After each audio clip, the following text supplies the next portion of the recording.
भाई बहनों के साथ जो हो रहा है ना, बहुत बुरी स्थिति आज। हर गलत चीज में ये विशेष समुदाय के लोग माहिर हैं। कितना बड़ा भी मौलाना हो, मेरे गुरुजी के साथ 1 घंटा डिबेट कर दे यति नरसिंगा के साथ। मैं कहती हूँ अगर तुम अपनी जबान के पक्के हो, इस्लाम के पक्के हो, अल्लाह के पक्के बंदे हो ना, जितने हिंदू तुम्हारी मजारों में आए, लठ पकड़ो और धाएं धाएं धाएं धाएं लठ बजाओ, आनंद आ जाए। पूरे यूपी के मदरसे बैन होने चाहिए। जब तुम्हारी मस्जिद है तो तुम डर क्यों रहे हो? जांच से क्यों डर रहे हो? कर्मा लौट के आता है, बुरा करोगे तो बुरा होगा, यहाँ पर बुरा करोगे तो बदतर हूरें मिलेंगी, शराब मिलेगा। ये ऐसा कौन बोल रहा है भाई, जो अपने ही ग्रंथों में अपनी ही तो उसमें ये लिखा जाता है कि इनको मारो काटो, इनकी बेटियों के साथ बलात्कार करो। हर गलत चीज में ये विशेष समुदाय के लोग माहिर है। लव जिहाद करने की कला, थूक जिहाद करने की कला, लैंड जिहाद करने की कला। सेंटा कौन है? कभी देखा किसी ने सेंटा? पहन लेता, जोकर सा बन जाता, उसको तुम सेंटा बना देते हो। भाई बच्चों को वो धार्मिक शिक्षा दो, बच्चों को संस्कृति दो।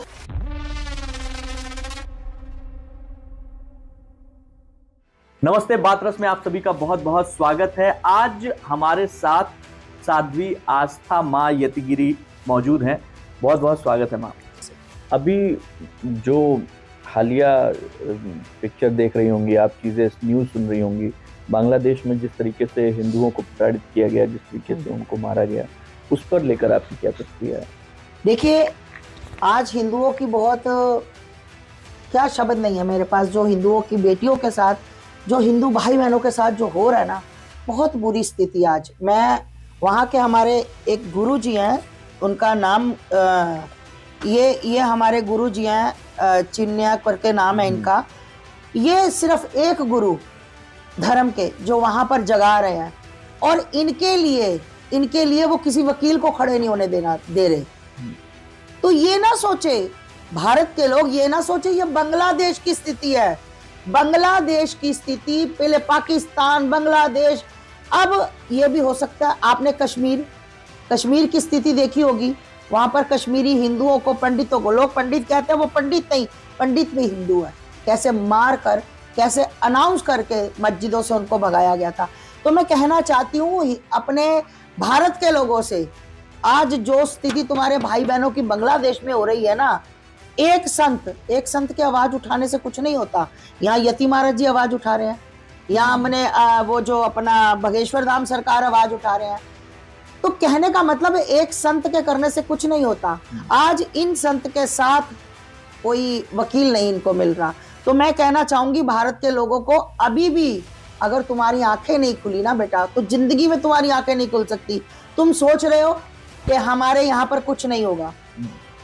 अगर ये भी लोग सोचते थे कभी हमारे यहाँ पर कुछ नहीं होगा, हुआ ना, बहन बेटियों की इज्जत लुटी ना, तो मैं यही कहना चाहती हिंदुओं से कि वक्त रहते जाग जाओ, कहीं ये ना हो वक्त निकल जाए और बांग्लादेश की तरह तुम भी अपने हाथ पैर मलते रह जाओ, तो कुछ मिलेगा नहीं। अभी खास तौर पे अभी आपने एक दिन शौर्य जागरण यात्रा अभी हाल में आपने करवाया, बहुत सारे लोगों को तलवारें बांटी, त्रिशूल बांटे और आह्वान किया कि आपको रखना चाहिए।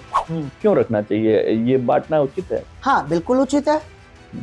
देखिए, आज हमारी बेटियां, आप लोग पत्रकार हो, आप लोगों को तो सब पता है कि बेटियां कहीं ना कहीं ब्रीफकेस में मिलती हैं, कहीं ना कहीं रेलवे ट्रैक पर मिलती हैं, कहीं ना कहीं आपकी बेटियों को पत्थरों से कुचला जाता है, कहीं ना कहीं आपकी बेटियां 35 टुकड़ों में कटती है शरदा जैसे। तो मैं चाहती हूँ कि बेटियों को अपनी आत्मरक्षा के लिए तलवार, भाला, सब चीज रखनी चाहिए।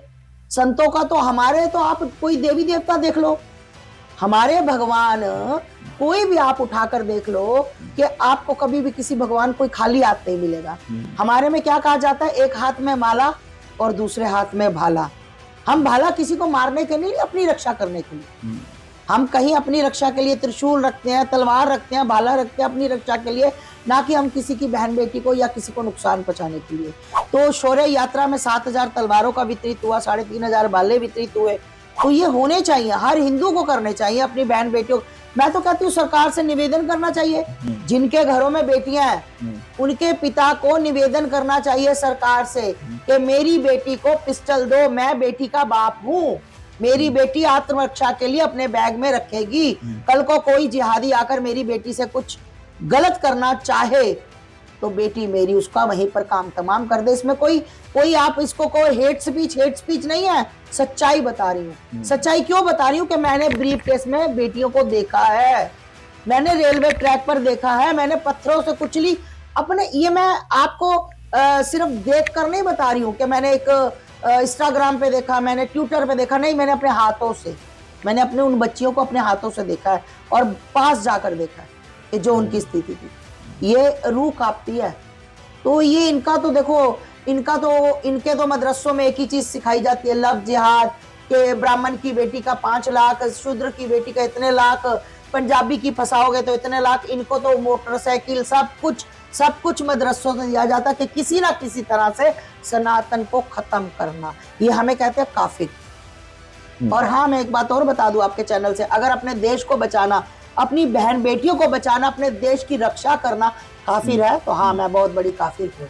अभी आस्था माँ, एक सवाल ये भी उठता है कि हम लोग बहुत लंबा समय हम लोग के ऊपर अंग्रेजों ने शासन किया, फिर एक मुस्लिमों ने शासन किया, 700, 600, 700 साल हम लोगों का सनातन धर्म बचा रहा, चीजें हमारी बनी रही। अब हम लोगों के पास अब बीजेपी की सरकार है, योगी आदित्यनाथ जी हैं, योगी जी, तो अभी आपको ऐसा क्यों डर लगता है कि भाई हम लोग गलत दिशा में जा रहे हैं, या डर इस बात का कि हमारा सनातन धर्म खत्म हो जाएगा? नहीं, देखिए, सनातन युगों युगों से था, है और रहेगा। सनातन को तो आज तक कोई खत्म ही नहीं कर रहा। आप देख लो कि कितनी साल पुराने, जहां मुगलों के समय में मस्जिदें बन गई थी, मंदिरों को तोड़ कर ध्वस्त कर कर, तो आज नीचे से मंदिर ही निकले हैं। जिस मस्जिद, ये देखो,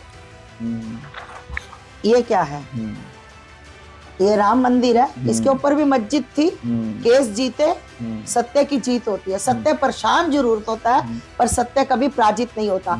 तो इसी तरह से आप देखो, अभी एक बात बताओ, आपकी किसी चीज को लेकर मेरे से बहस है, ठीक है, मैं कह रही हूँ कि यहाँ पर आपको, मेरे घर के नीचे मंदिर है, मैं कहूंगी नहीं मंदिर है, कोर्ट में फैसला होता है, अगर वहां पर खुदाई होती है तो आपको तो टेंशन ही नहीं होनी चाहिए, मेरे को भी नहीं होनी चाहिए।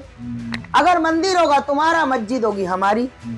तो तुम इतना डरे हुए हो क्योंकि तुम्हारे मुगलों ने उस समय में हर मंदिर के ऊपर अपनी मस्जिद बनाई, और मंदिर के चिन्ह अभी भी नीचे हैं, मूर्तियां अभी भी नीचे हैं, मंदिरों की मूर्तियों के सिर तोड़ दिए गए हैं, ब्रेस्ट काट दी गई है। ऐसी मैं आपको हजारों दिखा सकती हूँ मूर्तियां। तो कहने का मतलब ये है, हम डरे नहीं हुए, हम डर इसलिए थोड़ा सा गए हैं क्योंकि हमारा हिंदू बटा हुआ है, और जब हिंदू बटा है तब हिंदू कटा है। हिंदू एक रहेगा तो नेक रहेगा। हिंदुओं की वजह से आज मैं आपको पूछ लूं, अब भैया आपका नाम क्या है, आप अपने नाम के साथ सरनेम लगा दोगे, वो कहेगा मैं ठाकुर, मैं ब्राह्मण, मैं बनिया, मैं शूद्र, है ना।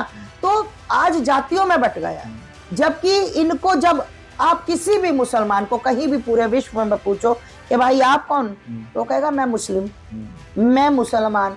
तो फिर जात पात हमारे धर्म में क्यों, सनातन में क्यों जात पात? तो आज मैंने देखा फिर भी कम से कम 75% जो मेरे बालक हैं, जो मेरे भाई हैं, जो मेरे बच्चे हैं, मात्र शक्तियां आज डट के सामना करने के लिए काल जो होता है ना, काल, तो उसका खड़े हैं। आज कोई डर भय नहीं है हमें, ना कोई डर ना कोई भय, बाबा तेरी जय जय जय। महाकाल के चीते हैं और अपने दम पे जीते हैं, तो हमें कोई डर नहीं है किसी से। पर हाँ, मैं ये कह रही हूँ, जो दोगले हिंदू हैं, जो जयचंद जिसको कहा जाता है, तो मैं कहना चाहती हूँ योगी जी, मोदी जी पर, मतलब योगी जी पर मुझे अटूट विश्वास है, क्योंकि योगी जी एक संत भी हैं, एक सीएम होने के साथ साथ योगी जी एक संत भी हैं, और वो संत की प्रतिक्रिया क्या होती है, कैसे संत को रहना चाहिए, वो बहुत अच्छे से जानते हैं। तो मैं तो खैर योगी जी का बहुत सम्मान करती हूँ, मतलब मेरे पास वो शब्द ही नहीं जो योगी जी की बड़ाई के लिए मैं कुछ बोल दूं। तो कहने का मतलब ये है कि हिंदुओं को एक रहना चाहिए। अब संभल की घटना ही आपके सामने है, ठीक है, सही घटना बताई, संभल की घटना ही देख लो। आज आप ये बताओ, चलो हमें तो छोड़ो, जो हमारी रक्षा सुरक्षा करते हैं, पुलिस प्रशासन ही नहीं सेफ है, तो कौन हमारी रक्षा करेगा? आज पुलिस को पत्थर पड़ गए। पुलिस को क्यों पत्थर पड़ गए? क्योंकि पुलिस वहां गई थी जांच करवाने, अरे जब तुम्हारी मस्जिद है, जब तुम्हारे वहां पर कोई मौलाना मौलवी कोई बैठा है या मर गया है, मुझे नहीं पता, जब तुम्हारी मस्जिद है तो तुम डर क्यों रहे हो? जांच से क्यों डर रहे हो? कल को तुम आगरा से भी डरोगे। मैं तो कहती हूँ जितना आगरा को देखना कोई देखा हो, इसके नीचे से भी मंदिर निकलने वाला है। ये ताजमहल नहीं रहेगा, ये भव्य मंदिर होगा एक दिन।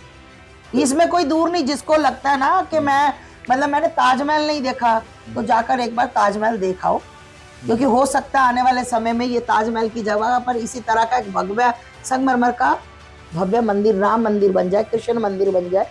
तो इन लोगों को इन चीजों से भागना नहीं चाहिए। और इनमें क्या है, इनके आप जितने भी मौलाना ले लो, डिबेट नहीं करते।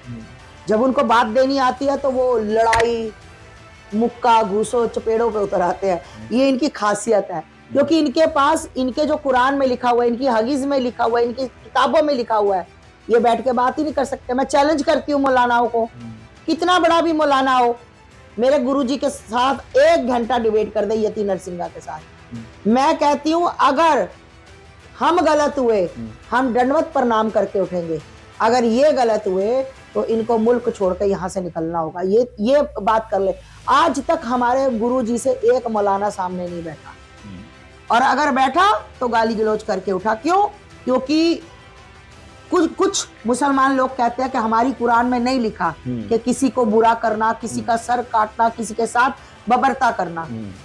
और कुछ कहते हैं हमारी कुरान में लिखा है कि जब तुम्हारे रोजे होते हैं, रोजे के बाद जब तुम रोजे रखते हो, रोजे के बाद अगर तुम्हें कोई काफिर मिलता है, अगर वो इस्लाम कबूल करता है, तुम्हारे अल्लाह का गुणगान करता है, तो उसको छोड़ दो। अगर नहीं मिलता, अगर नहीं करता, तो उसका सर तन से जुदा कर दो। अच्छा, ये कौन सी मतलब ऐसी इनके अल्लाह ने किताब लिख दी?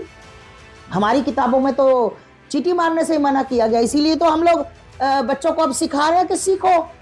हमारे यहाँ तो किसी को दर्द देना भी नहीं लिखा हुआ कि किसी का। हमारे तो 24 घंटे कर्मा कर्मा कर्मा कर्मा लौट के आता है। बुरा करोगे तो बुरा होगा। यहाँ पर बुरा करोगे तो बदतर हूरें मिलेंगी, शराब मिलेगा।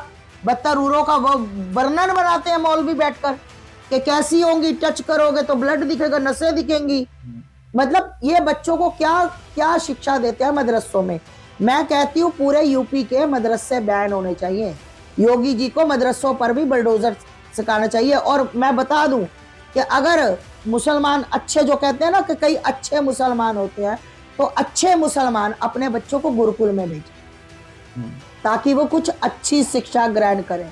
तुम छोटे छोटे बच्चे होते हैं, उसको कह देते हो कि बेटा अल्लाह का वो है करम, तुम्हें पश्चिम की तरफ मुंह करके पत्थर चलाना है 2 घंटे लगातार, हैं तुम बदतर हूरों के पास जाओगे। अरे यहाँ पर तुमसे एक हूर नहीं समझती, 40 बीवी 40 बच्चे, तुम कहते हैं उन चारों में से भी बदबू आती है। हैं यहाँ तुम्हारे से संभलती नहीं, वहां तुम बदतर हूरों के सपने दिखा रहे हो लड़कों को। ये बर्बादी की तरफ बच्चों को ले जा रहे हैं, बच्चों के ब्रेन में बिछा रहे हैं एकदम। आप पाकिस्तान से पूछ लो, बांग्लादेश से पूछ लो, भारत के बच्चों से पूछ लो, वो कहेंगे कि हिंदू काफिर होता है, हिंदू को मारकर हम छोड़ेंगे, हिंदू को नहीं रहने देंगे। कौन पढ़ाता है? हम अपने बच्चों को ये नहीं पढ़ाते। हम अपने बच्चों को कहते हैं कि बेटा नहीं, किसी का बुरा नहीं करना, बुरा करोगे तो बुरा होगा। ये कहते हैं बुरा करोगे तो अच्छा होगा, अल्लाह मिलेगा। ये ऐसा कौन सा अल्लाह है भाई? ऐसा कौन सा भगवान होता है जो अपने ही ग्रंथों में, अपनी ही ये जो आप नीली किताबें लिखते हो, पीली नीली जो भी होती है इनकी, तो उसमें ये लिखा जाता है कि इनको मारो, काटो, इनकी बेटियों के साथ बलात्कार करो, ब्रीफ केस में पैक कर दो, 35 टुकड़ों में काट दो, फ्रिज में रख दो। ये सिखाया जाता है इस्लाम में। इस्लाम की ये खूबसूरती है इस्लाम की खूबसूरती है कि तुम्हारे कोई हिंदू जूस पीने आए तो उसमें मूत मिला दो। ये इस्लाम की खूबसूरती है कि हिंदू कोई तुम्हें अपने खाने के लिए रखे तो तुम उसमें रोटी में थूक मिलाकर खिलाओ। ये इस्लाम की खूबसूरती है। कहीं भी तुम जगह देखो, कभी सरकारी जगह देखो, वहां 2 ईंटें जोड़कर एक मुर्दा लिटा दो, उसमें कह दो कि ये हमारा फलाना मौलाना मरा था।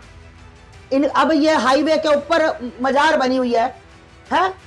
हाईवे पे कौन सा मौलाना बन गया था? ना नीचे सड़क थी ना ऊपर सड़क थी। मतलब ऊपर हेलीकॉप्टर में मौलाना जा रहा था, वो हाईवे पर गिर गया और मर गया, वहीं पर उसकी समाध बन गई।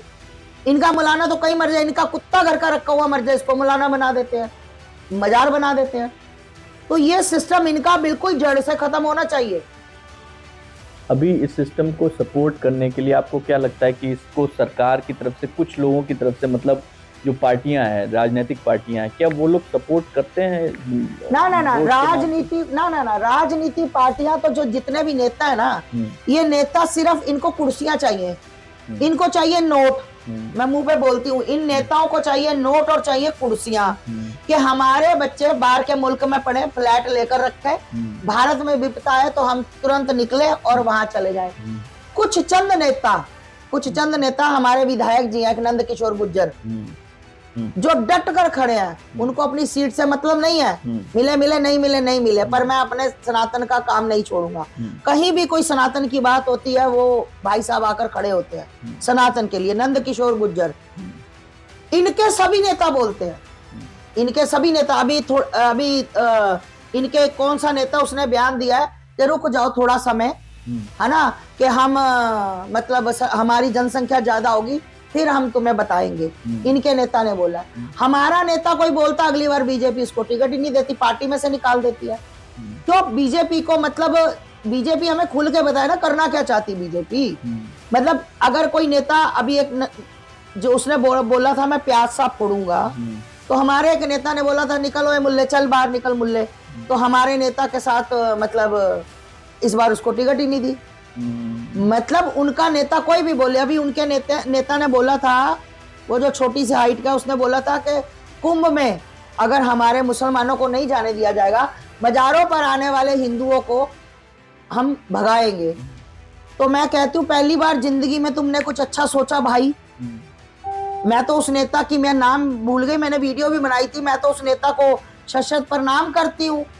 मैं कहती हूँ तुम्हारी मजारें ही हमारे हिंदुओं की बहन बेटियों से चल रही हैं। हमारा, अरे भिखारियों चंदा ही हमारे दे रहे हैं, जाकर वहां पर पैसा चढ़ाते हैं। मैं कहती हूँ अगर तुम अपनी जबान के पक्के हो, इस्लाम के पक्के हो, अल्लाह के पक्के बंदे हो ना, जितने हिंदू तुम्हारी मजारों में आए, लठ पकड़ो और धाएं धाएं धाएं धाएं लठ बजाओ, आनंद आ जाए। तुम्हारी मजारें हमारे लोगों के बिना नहीं चल सकती, क्योंकि तुम हिंदुओं से चंदा खाते हो। तुम कहते हो लठ बजाओगे, अरे जिस दिन तुम लठ बजाओगे उस दिन तुम भूखे मरोगे, तुम्हारे घर में आटा नहीं आएगा किलो। क्या समझे? ये लठ नहीं बजा सकते, ये कुछ नहीं कर सकते, हम कर सकते हैं। हमारे नाम से श्री राम ढाबा, अल्लाह ढाबा क्यों नहीं, श्री कृष्ण ढाबा, मोहम्मद ढाबा क्यों नहीं?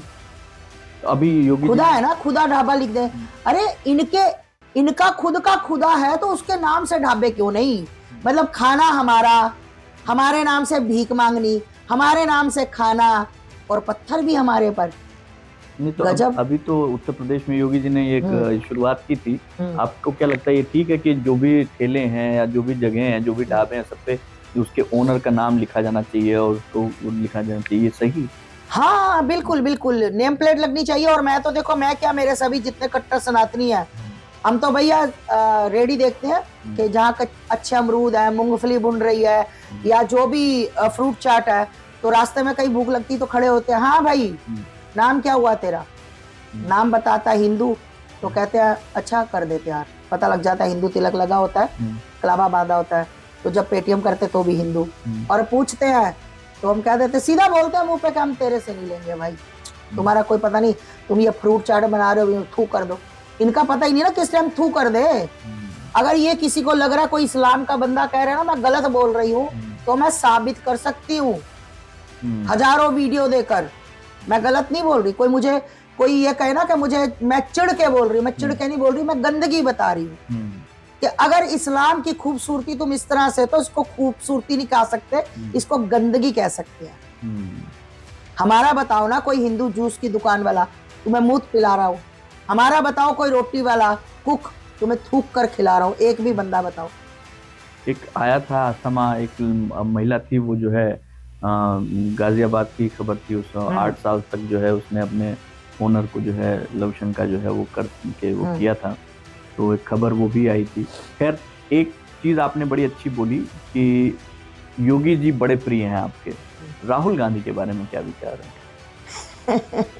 देखिए, राहुल गांधी के बारे में तो मेरे विचार ऐसे हैं कि बेचारा मुंगेरी लाल के हसीन सपने, आपने एक सीरियल देखा होगा, तो वो बेचारा हसीन सपने ले रहा है और उसकी मम्मी भी हसीन सपने ले रही है।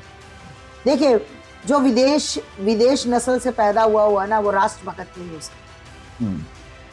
विदेश नस्ल का पैदा हुआ बच्चा राष्ट्रभक्त नहीं हो सकता। वो सिर्फ और सिर्फ मुसलमानों का है। उसने कभी नहीं कहा। अब देखिए, मोदी जी है, मोदी जी मौलानाओं को भी मिलते हैं, क्रिश्चियनों को भी मिलते हैं, सबको मिलते हैं, है ना। उन्होंने कभी नहीं कहा। और राहुल गांधी जो है ना, जब वोटें आती हैं तो ये बेचारा पैदल यात्रा कर देता है, भारत जोड़ो यात्रा। मैं राहुल गांधी से ये पूछना चाहती हूँ कि भारत तोड़ा किसने था भाई? भारत जोड़ो यात्रा तो भारत तोड़ा किसने था? तुम कांग्रेसियों ने, है। हमारी छाती पर राज किया तुम लोगों ने। अब मैं तुम्हारी इसलिए बोलने लगी तो फिर काम खराब हो जाएगा, कुछ ज्यादा ही हो जाएगा। तो मैं कहना चाहती हूँ, राहुल गांधी, राहुल बाबा, है ना, लोग प्यार से पप्पू भी कहते हैं, है ना। तो पप्पू भैया, आप जिंदगी में कभी प्रधानमंत्री नहीं बन सकते। ये बेकार सपना है। पैसा इन्होंने खूब बर्बाद कर दिया। और जितने भी इनके नेता हैं सिर्फ पैसा खाते हैं, करते कुछ नहीं है। उनको पता है कि इनकी मजबूरी है पैसा खिलाना और उनकी खुश नसीबी है पैसा खाना। और इनको देखो, अगर इन ये मंदिर में जाएंगे तो ये तुरंत जनेऊ पहन लेंगे, धोती पहन लेंगे। चलना इनको नहीं आएगा धोती पहनकर। अगर ये मस्जिद में जाएंगे तो फटाफट टोपी रख के हाथ में ऐसे करके कलमा पढ़ना शुरू कर देंगे। मतलब जिस धर्म में जाएंगे, क्रिश्चियन में जाएंगे वहां क्रिश्चियन, मतलब ये बंदा एक जगह का टिक्का नहीं हो सकता। अब इसने कहा कि मैं तो मुसलमानों का हूँ, इसने बयान दिए हैं। तो कोई बात नहीं भाई, हमने तो पहले तुझे अपना समझा ही नहीं था, ठीक है ना। इसकी माँ कह रही है एक बयान में कि मैंने आपको अपना बेटा सौंपा, हमें नहीं चाहिए। तुम्हारा बेटा बहुत बड़ा टोपा, हमें नहीं चाहिए। ये टोपी जिसके सिर पे रखना चाहे भाई रखें, हमें कोई मतलब नहीं है। राहुल गांधी ना तो किसी का था, ना है, ना होगा। मैं आपको एक बात और राहुल गांधी के बारे में अच्छाई भी बता देती हूँ। राहुल गांधी दिल का बुरा आदमी नहीं है, ठीक है। उसकी माँ ने और उसकी बहन ने बेड़ा गर्क कर रहा है। वो शायद प्रधानमंत्री भी नहीं बनना चाहता। आज तक इस चाह में उसकी माँ और उसकी बहन ने उसको शादी तक होने नहीं दी। कई लोग उसको कहते हैं, मैं क्या ऐसे मत बोला करो। कह रहे माता, जिसकी शादी नहीं होती उसको ऐसे ही बोला जाता है। वो बेचारे के दिल के अरमा आंसुओं में बह गए। वो बेचारा कहाँ मसाजे कराने मैंने सुना जाता है। तो भाई अगर उसकी शादी हो जाने देती, जिनकी शादी हो गई है वो भी तो लड़ रहे हैं, नेता भी नेता, तो ये बेचारे की भी हो जाती है। मेरी उम्र का ये 56-57 साल का हो गया है। बताओ, कवारा बेचारा घूम रहा है और इसकी माँ ने और इसकी बहन ने इसका घर बर्बाद कर दिया। तो दिल का अच्छा वैसे आदमी, पर वो बेचारा वो मरता क्या ना करता। जिस धर्म में जाएगा उसकी टोपी पहनेगा, जिस धर्म में जाएगा उसका जनेऊ पहनेगा। तो ऐसे बंदों का मतलब एक का होकर रहे, एक तो नेक, बटते रहे, कोई मतलब नहीं है। तो राहुल गांधी का जो सपना है पप्पू का, वो कभी पूरा नहीं। तो प्रधानमंत्री के रूप में अगर मोदी जी के अलावा किसी योगी जी प्रधानमंत्री, अभी तो चाय वाला चल रहा है तो इतना बवाल मचा हुआ है। तो अगर गाय वाला आ गया तो फिर सोच ही नहीं सकते दुनिया क्या होगा। तो गाय वाला आना बहुत जरूरी है ना। हमारे कुछ ऐसे 2-4 कट्टरवादी हैं बच्चे, अगर गलती से वो आ गए फिर तो क्या ही बात है।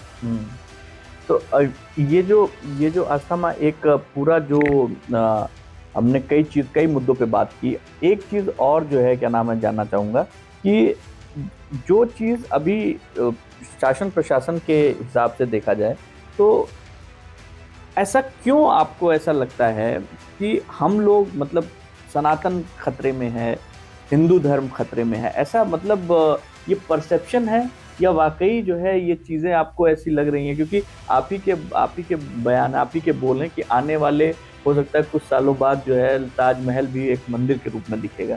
तो इसका मतलब है कि हम सनातनी स्ट्रांग हो रहे हैं, बड़े हो रहे हैं, तो मंदिर बना सकते हैं। तो इसमें डरना किस बात का?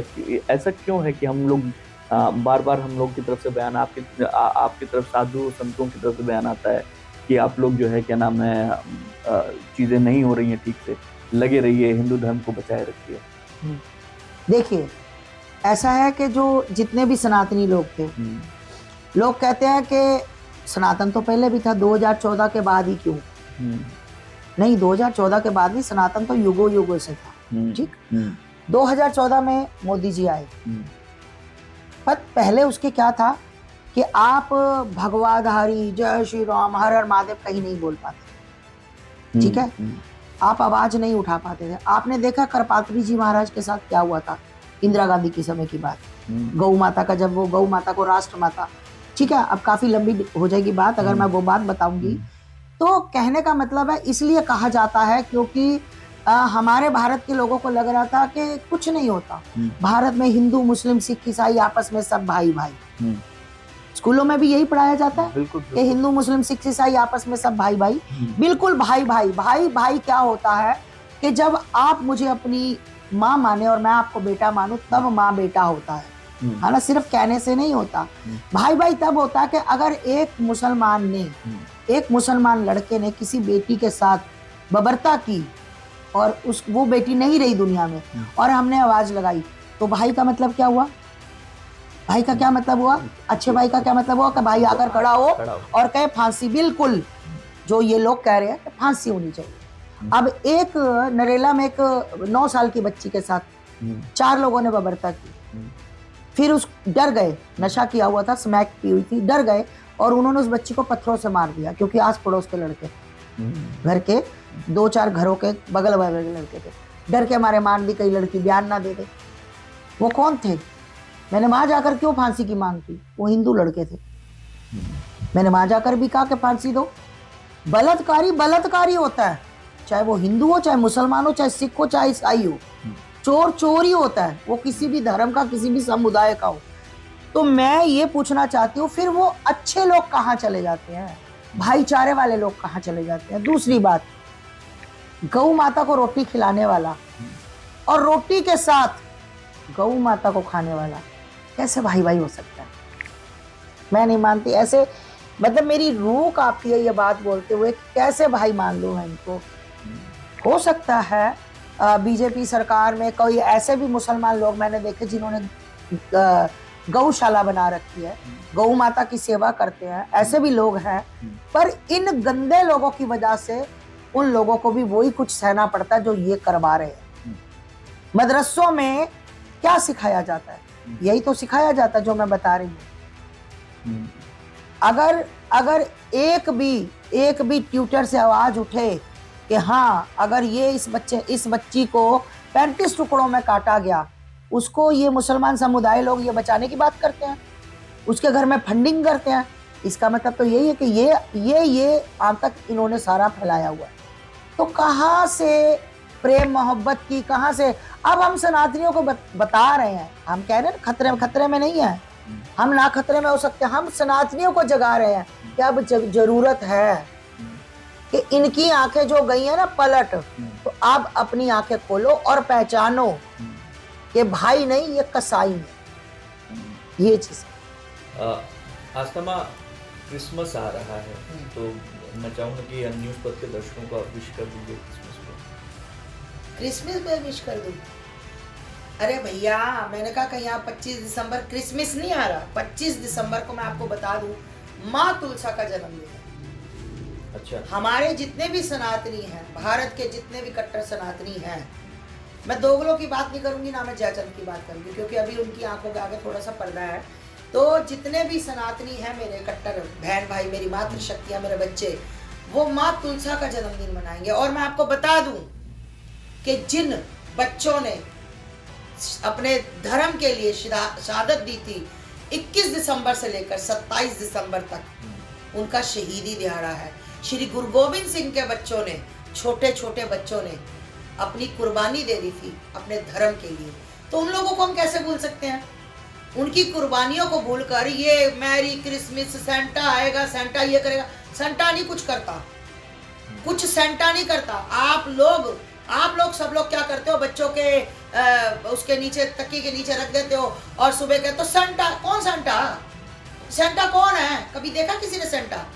अरे बच्चों के तकिए के नीचे रख के बोलो कि ये देखो मंदिर में कृष्ण जी है ना, आए थे और ये आपके लिए गिफ्ट देकर गए हैं। बच्चे को कृष्ण के प्रति रुचि होगी। आप फिर कहते हो कि ये देखो महादेव देकर गए हैं, माता रानी, जिसको भी आप मानते हो, जिस भी इष्ट को आप मानते हो, आप उसका नाम लेकर कहो हेंटा, सेंटा, बेंटा। क्या होता है ये आप लोगों ने ये काम खराब किया बच्चों का, क्योंकि आप लोग बच्चों को संस्कृति बताओगे नहीं कि सनातन धर्म क्या होता है।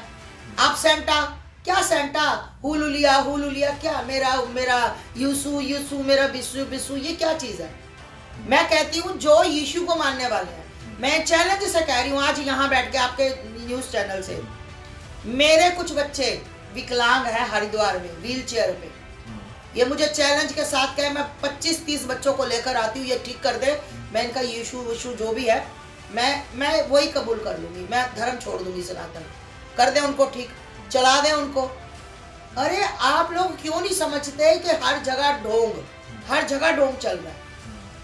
और कोई भी अगर किसी भी मंदिर में, अगर किसी भी मंदिर के अंदर किसी भी भगवान को संता क्लोज के ये टोपी, लाल कपड़े, सफेद कपड़े पहनाए गए, तो मंदिरों के पंडित अपनी बेइज्जती के खुद जिम्मेदार होंगे। और ये जानते हैं कि आस्था माँ जो कहती है करके दिखाती है, और जो करके दिखाती है वही कहती है। कोई मंदिर में भी ये कपड़े नहीं पहनाए जाएंगे। सिर्फ अपने बच्चों के, अगर आपको लगता ही है कि आपने आदत गंदी डाल दी है, तो तकिए के नीचे बढ़िया सा गिफ्ट रखिए, और सुबह कहियो रात को आए थे महादेव बोल रहे थे कि मेरी बिटिया को, मेरे बेटे को सो रहा, तो ये दे देना है।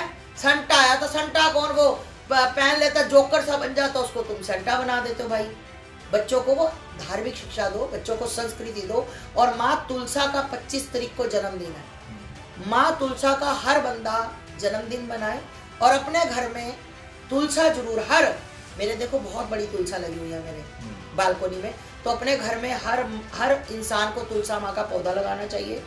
एक आपको पॉजिटिव एनर्जी मिलती है घर में, बहुत अच्छा लगता है। और कई बीमारियां आपकी माँ तुलसा काटती है। तो भाई अपने बच्चों को थोड़ा सा अपने धर्म के बारे में जरूर बताएं, बस मैं यही चाहती हूँ। और कोई सेंटामेंटा नहीं होता, कोई ये व्हील चेयर से नहीं उठाते है ना, मेरा यस्सु यस्सु मस्सु कुछ नहीं होता। सिर्फ होता है तो सत्य सनातन धर्म होता है, इसके अलावा कुछ नहीं। बहुत बहुत शुक्रिया आस्था माँ, आपके साथ बहुत लंबी चर्चा रही और बहुत अच्छी चर्चा रही। हम लोग आगे भी जो है कुछ और विषयों पर जो है आपसे मुलाकात करके चर्चा करते रहेंगे। बात रस में बहुत बहुत धन्यवाद।